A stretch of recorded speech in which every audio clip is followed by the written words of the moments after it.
मिन्नासान कोन्निचिवा। आज हामी Japanese language अन्तर्गत जापानमा सबैभन्दा धेरै युज हुने वर्डहरू कुन कुन हुन् र यी वर्डहरूलाई हामी नेपालमा कसरी युज गर्छौँ र हामी जापानमा यसलाई कसरी युज गर्ने भन्ने विषयमा हामी भिडियो हेर्दैछौँ। कस्तो लाग्छ अन्तिमसम्म हेरेर प्रतिक्रिया दिन नभुल्नुहोला। पहिलो मिनिङ छ ओहायो गोजाइमास। ओहायो गोजाइमास भनेको शुभ प्रभात। हामी नेपालीमा गुड मर्निङ भन्छौँ, त्यसलाई चाहिँ के भन्छौँ त भन्दा जापानमा ओहायो गोजाइमास। ओहायो गोजाइमास भनेको शुभ प्रभात। कोन्निचिवा। कोन्निचिवा भनेको नमस्ते। हामी नेपालमा पनि नमस्ते भन्छौँ। कोन्निचिवा भनेको नमस्ते। हामी जुनसुकै समयमा पनि नमस्ते भन्छौँ। यो चाहिँ जापानमा पनि जुनसुकै समयमा पनि नमस्ते भन्नु पऱ्यो भने कोन्निचिवा। कोनबान्वा। कोनबान्वा। कोनबान्वा भनेको शुभ सन्ध्या। शुभ सन्ध्या भनेको चाहिँ शुभ सन्ध्या। साँझको समयमा प्रयोग गरिने शब्द हो शुभ सन्ध्या। गुड नाइट भन्छौँ नि हामी। गुड नाइट भन्ने कुरा चाहिँ कोनबान्वा। अनि आरिगात्तो। आरिगात्तो भनेको धन्यवाद। कसैलाई धन्यवाद ज्ञापन गर्दाखेरि आरिगात्तो। आरिगात्तो भनेको धन्यवाद। अनि दोमो आरिगात्तो गोजाइमास भन्यो भने दोमो आरिगात्तो गोजाइमास भन्यो भने धेरै धेरै धन्यवाद। दोमो आरिगात्तो गोजाइमास भन्यो भने धेरै धेरै धन्यवाद। अनि अर्को मिनिङ छ सोमिमासेन। माफ गर्नुहोस्। सोमिमासेन माफ गर्नुहोस्। कुनै कुराहरू गर्दाखेरि गल्ती भयो अथवा हामी कम्पनीमा काम गर्ने बेला पनि गल्ती भयो अथवा कसैसँग माफी माग्नु पर्यो भने ट्याक्क हामी सोमिमासेन। जापानमा सबैभन्दा धेरै युज हुने शब्द चाहिँ सोमिमासेन हो। किनकि जापानमा केही भइहाल्यो भने एकदमै रियाक्सन छिटो दिनुपर्छ। सोमिमासेन माफ गर्नुहोस्। माफ गर्नुहोस्।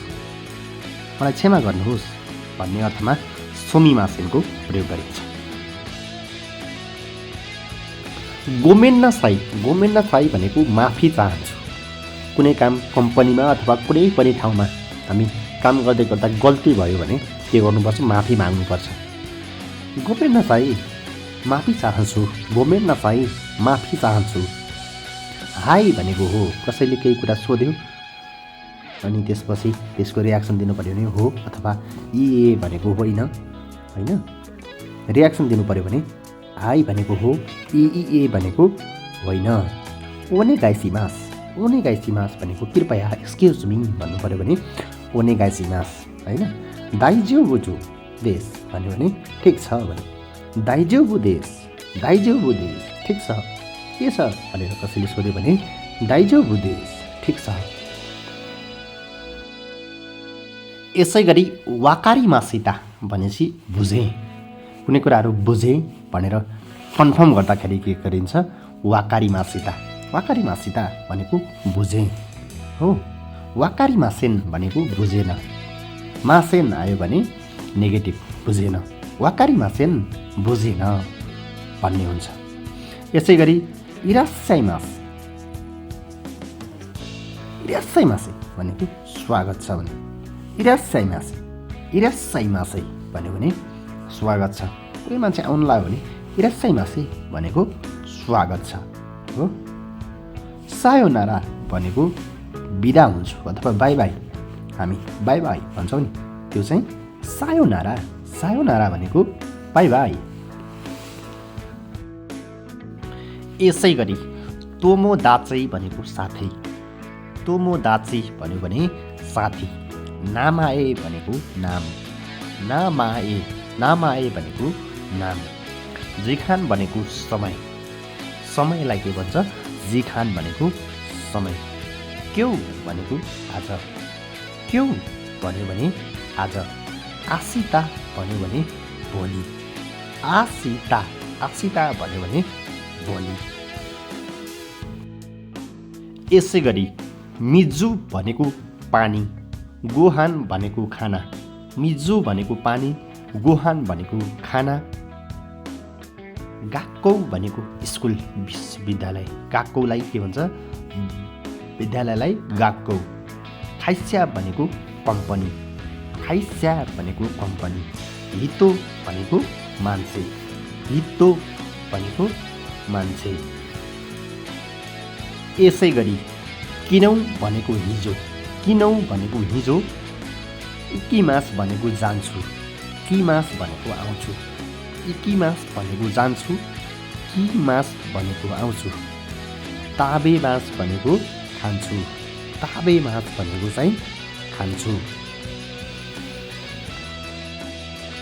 यसै गरी मिमास भनेको हेर्छु, मिमास भनेको हेर्छु, किकिमास भनेको सुन्छु, किकिमास भनेको सुन्छु, हानासिमास भनेको बोल्छु अथवा कुरा गर्छु, हानासिमास भनेको बोल्छु अथवा कुरा गर्छु।